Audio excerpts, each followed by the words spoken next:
সুপ্রভাত বন্ধুরা, কেমন আছেন সবাই? মা ছেলের ব্লগের পক্ষ থেকে জানাই প্রীতি, শুভেচ্ছা ও ভালোবাসা আর স্বাগত জানিয়ে একটি নতুন ব্লগ নিয়ে আপনাদের কাছে চলে এলাম। তো এখন সকাল 8:30 বাজে। আকাশের পরিস্থিতি খুবই খারাপ, একটুও রোদ বেরোয়নি, একদম যেন এক্ষুনি মনে হচ্ছে বৃষ্টি নেমে আসবে। এটা আমার 12 মাসে শিউলি গাছ। শীতের সময় ডালগুলো কেটে দিয়েছিলাম, কচি কচি পাতা হয়েছে, কি সুন্দর দেখতে লাগছে। তো চলুন রান্নাঘরের দিকে যাই। তো রান্নাঘরে ভাত বসানোর জন্য চাল রেডি করেই দিয়ে গেছি, চাল এপাশে ডাল দিয়ে গ্যাসটা জ্বালিয়ে দিই। দেখি এবারে ছেলে কি করছে। ছেলেকে বলে এসেছিলাম বিছানাটা গুছাচ্ছে বা। তো এই যে জানলার পর্দাটা তুলে দিয়ে ও বিছানাটা ঝেড়ে দিচ্ছে। ওর বাবাই করে, কিন্তু ওর বাবা আমরা ঘুম থেকে ওঠার আগেই বেরিয়ে গেছে একটু কোথায়, তো সেই জন্য ওকে দিয়ে এগুলো করিয়ে নিচ্ছি। তো চলুন একটু রান্নাঘরের দিকে যাই, গরম জল দেব ওকে। আমরা প্রতিদিনই সকালবেলা 1 গ্লাস করে ঈষদুষ্ণ গরম জল খাই। তো এটা আগে আমি চালু করেছিলাম, এখন সবাইকে এই গরম জল দিই। আর তার সাথে এটা খাওয়ার পরে তার সাথে থাকে লেবু জল। ওরা খায় লেবু মধুর জল, আর আমি একটু তাতে চিয়া সিডস দিয়ে লেবু মধু দিয়ে খাই। তো এটা আমাদের প্রতিদিন সকালের মানে ব্রেকফাস্টই বলতে পারেন, আর যাই বলুন, খাই। তো আমি আর আমার ছেলে এটা খাবো, আর ওইদিকে চলুন দেখি কি করছে। তো ওকে বলে এসেছি আরেকটা ওই চাদরের ওপর আরেকটা চাদর পাততে। এবার আমার ভাতটাও ফুটে গেছে। আমি সাধারণত ভাতটা ফুটিয়ে 5 মিনিট ফুটিয়ে আমি এটা ভাতের গ্যাসটা আমি বন্ধ করে দিই, ও আপসেই গরমে গরমে হয়ে যাবে।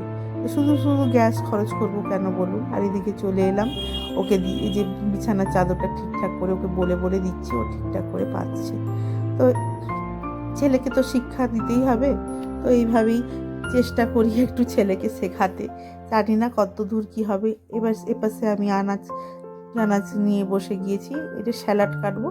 তো স্যালাড আমাদের প্রত্যেক দিন ভাতের সাথে স্যালাড খাওয়া হয়, তাই এটা প্রতিদিনই আমাদের মেনুতে থাকে।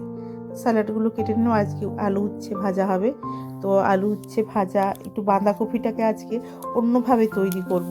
প্রতিদিন ওই বাঁধাকপির ঘন্ট খেতে খেতে না মুখটা একবারে মানে বিচ্ছিরি হয়ে গেছে। তো বাঁধাকপিটাকে ভাবছি আজকে অন্যভাবে রান্না করব। তো চলুন, তো আপনাদের সঙ্গে একটা আজকে টপিকস নিয়ে কথা বলবো, সেই জন্য এসেছি। তো আজকে একটা টপিকসটা হলো যে বাচ্চাদের সাথে কিভাবে বড়দের ব্যবহার করা উচিত। তো চলুন, আমার আনাজটাও কাটা হয়ে গেছে, তো চলুন আমরা সে রান্নাঘরে গিয়ে কথা বলি। আমার ভাতটাও হয়ে গেছে। তো আমরা বড়রা যদি ওদের সঙ্গে ভালো ব্যবহার করি, ওরাও কিন্তু আমাদের সঙ্গে ভালো ব্যবহার করবে। কিন্তু আমরা বড়রা যদি ওদের সঙ্গে খারাপ ব্যবহার করি, ওরাও কিন্তু আমাদের সাথে খারাপ ব্যবহার করবে।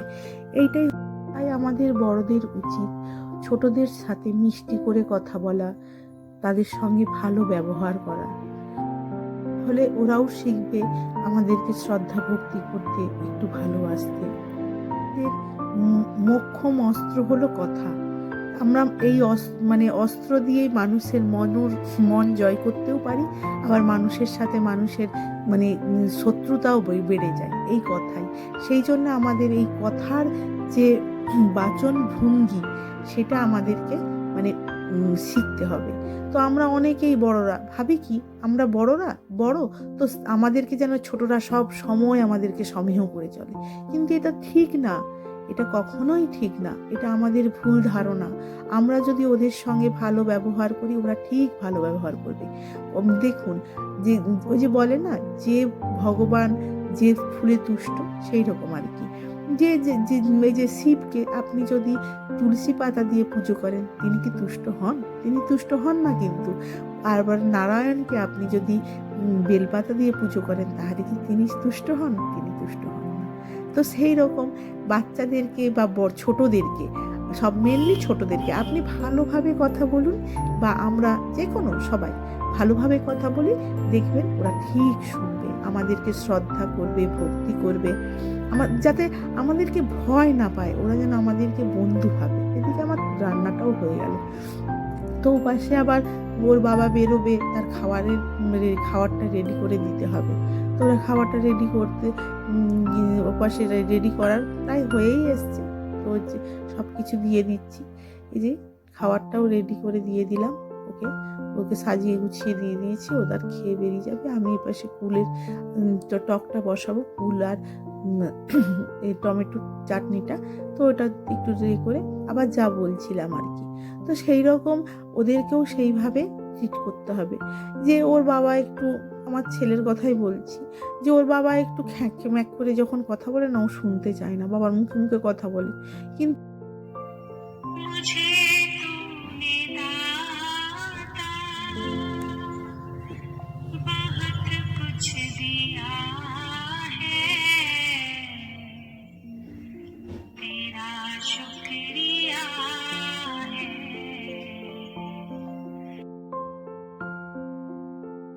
চুপ করে গেলাম এই কারণেই যে আপনাদেরকে গানটা শোনাবো বলে। তো আমি প্যাকেট করার সময় এরকম করেই প্যাকেট করি। তো কয়েকদিন আমি প্যাকেট করছিলাম না, চ্যাটার্জি বাবুর সঙ্গে গন্ডগোল হয়েছিল, তাই জন্য ওর ব্যবসার কাজে হেল্প করব না বলে মনে মনে ভেবেছিলাম।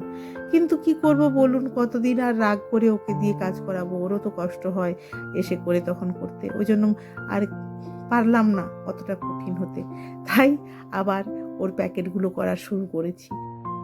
এই প্যাকেটগুলো শেষ করে আমি স্নানে চলে যাব। প্যাকেটগুলো প্রায় শেষেরই মুখে হয়ে গেছে, তো স্নান টান সেরে খেয়ে নিব। তো তাহলে এখন স্নান করতে যাওয়া যাক। আমার প্যাকেট সব শেষ, এই যে হয়ে গেছে। ছেলের স্নান হয়ে গিয়েছিল, আমি স্নান সেরে ভাত বেড়ে রেডি করে আমরা মা ছেলেতে মিলে খেতে বসছি। পরের ব্লগে দেখা হবে। আজ ব্লগটি তাহলে এখানেই শেষ করছি। সবাই ভালো থাকবেন, সুস্থ থাকবেন। যদি ভালো লেগে থাকে তাহলে একটা লাইক করে দেবেন, দয়া করে শেয়ার করে দেবেন, আর নোটিফিকেশান বটনটি ক্লিক করে দেবেন। তাহলে সমস্ত ভিডিও আপনাদের নোটিফিকেশানে চলে যাবে। এইভাবে আমাদের পাশে থাকবেন। ধন্যবাদ। আজকে আসছি।